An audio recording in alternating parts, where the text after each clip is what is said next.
Pinellas Watch, in collaboration with Community Patriots Pinellas Official and Defend Florida. If you live in Pinellas County, please visit the 3 groups on Facebook. Think globally, act locally. Put city, county, then state politics above national politics and national headline news. We are all we have.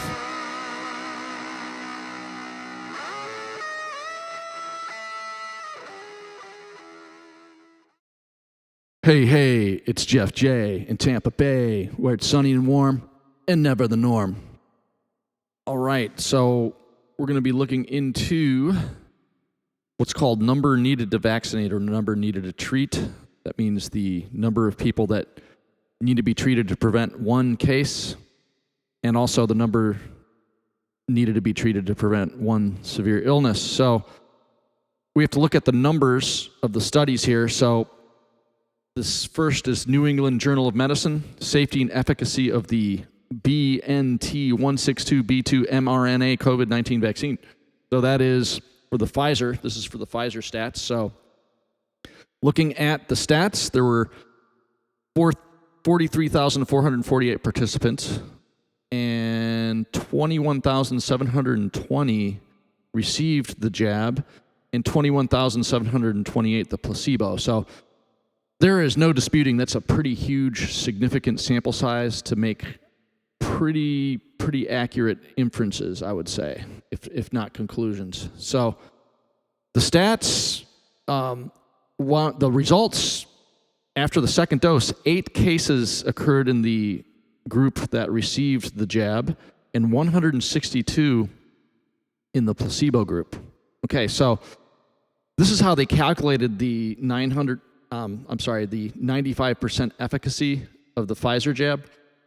Basically, they said, okay, 8 out of 21,720 who received the jab got the infection. And then in the placebo group, 162 out of 21,728 contracted the infection. So 162 minus 8 is 154. So they're saying that the jab prevented 154 cases. Fair enough. That's decent formula.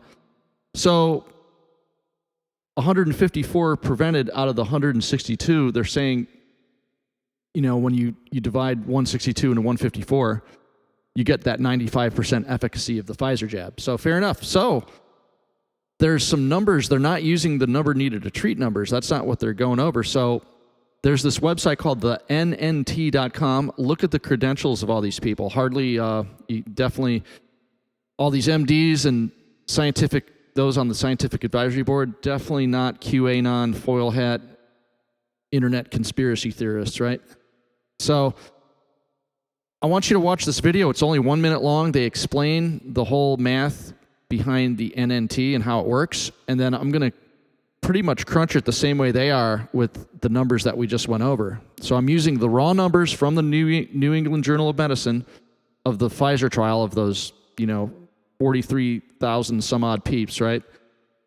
And I'm going to use the same exact math in this NNT. So take a minute, watch it. Even if you don't understand it, just watch it all the way through. Then I'll go over it again, applying it to these numbers we just went over. And you may even have to watch it a couple times, but it's well worth it. Again, 10% and 8%, no treatment and less attack. Again, that bottom bar, the people who died no matter what, and the top bar now in full perspective. The whopping 90% of people who didn't die, even with no new treatment. And finally, that little blue bar, the 2% reduction in death if you got less attack. So less attack really reduced your risk of dying by 2%. So for every 100 people who got less attack, 2 fewer of them would die if they got less attack than if they didn't. Another way to say this is we need to treat 50 people to save 1 life. For the NNT, it's just 100 divided by the reduced risk of dying.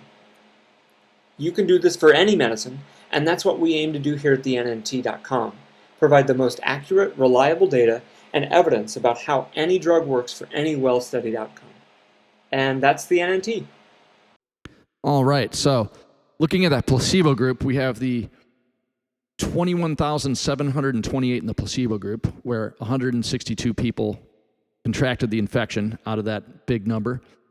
So when you divide the 162 that got it by that 21,728, you get 0.0075, which is 0.75%. So in this huge sample size, that means this large group of people had a 0.75% chance of getting infected without taking the jab. So the inverse of that is 99.25% didn't get, they had 99.25% odds of not getting the infection unjabbed, right?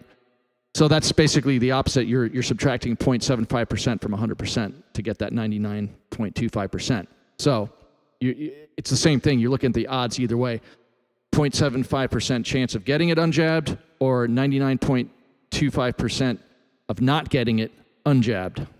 So the other number is the 8, right? The 8 that got infected even though they got jabbed, right? Out of that 21,720.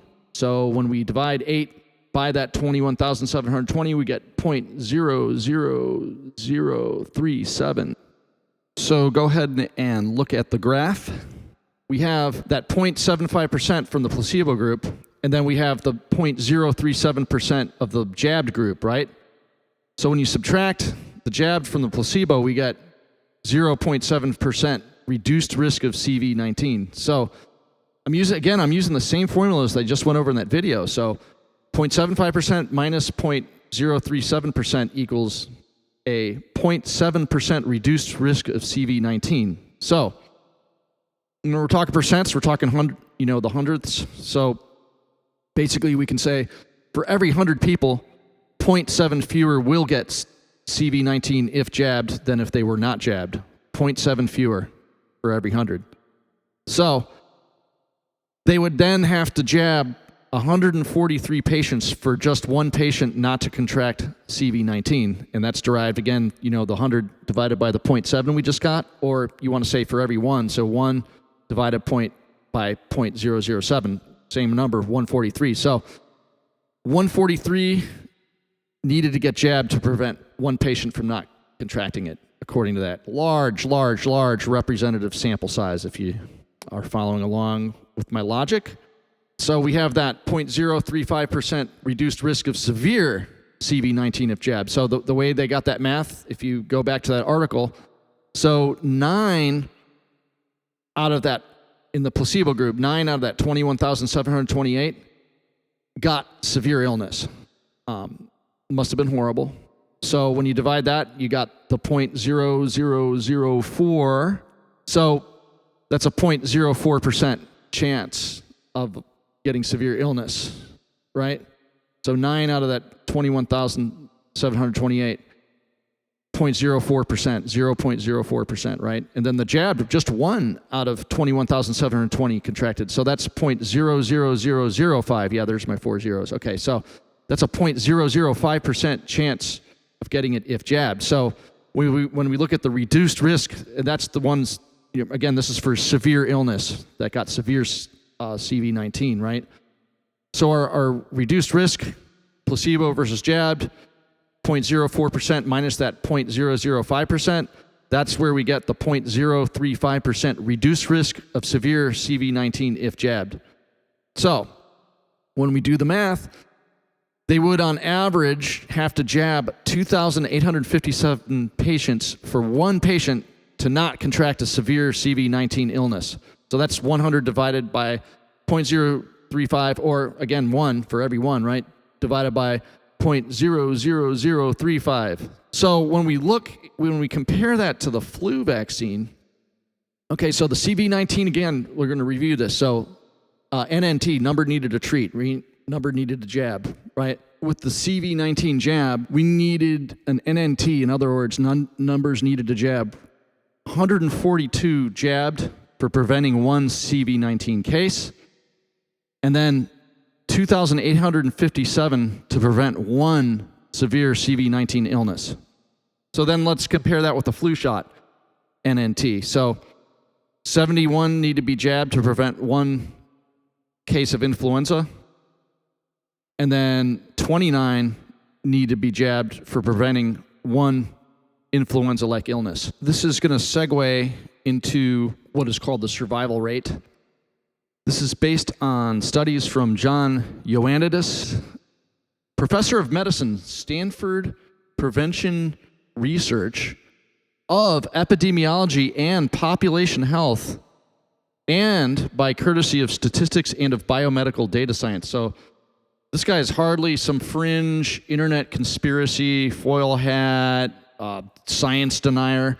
In fact, anybody not looking into what he's writing would be the science denier, right? So he has this article that's recent. If you look at the date, March 20 of 21, 26th of March, 2021. So his article, Reconciling Estimates of Global Spread in Infection Fatality Rates. So that's an IFR, and an infection fatality rate means it's basically an estimation of all that are actually infected and who dies of who's infected. That's different than what's called a case fatality rate. That's the actual recorded number of cases and those who die amongst us. But the more accurate is the infection fatality rate. So if we look at his conclusions, average global IFR, that is average global infection fatality rate of 0.15%. So when we subtract 0.15% from 100%, we get a 99.85% global average survival rate. That's what that is. I didn't say it. A professor of medicine at Stanford did, who specializes in epidemiology and population health. So your beef is with him, not with me, you know. And if you do have a beef with it, you might be a science denier. Anyway, so let's take a trip down memory lane with Dr. Fauci. So we have March 26th of 2020 to the day, a year ago from that last article. And look at this. He's saying in his article, this is a New England Medical Journal, COVID-19 Navigating the Uncharted, March 26, 2020, a year to the day of Ioannidis' research. So Dr. Fauci himself, COVID-19 may ultimately be more akin to those of a severe seasonal influenza, which has and he says case fatality rate. He really meant infection fatality rate, and you can confirm that on the World Health Organization website. It does say that the infection fatality rate of seasonal influenza is 0.1%. So he made a mistake there. He did not mean CFR, he meant IFR, and that's confirmed with the WHO. I could post this here to make my case, but anybody that's looking for the truth will find it, and anybody that doesn't want to find it will just talk their way out of it and be a mind control slave, right? So Dr. Ioannidis confirms what Fauci said a year ago, and pretty much, I mean, he was off by, he said 0.15. Fauci said 0.1% IFR. So we can say with confidence, COVID-19 has a 99.85% global survival rate, and what we went over too is one is likely to have a 99.25% chance of not contracting COVID-19 without being jabbed. There you have it. You can hit me up at Florida Populist on IG or on Twitter, and I hope to talk to some of you all soon. Later.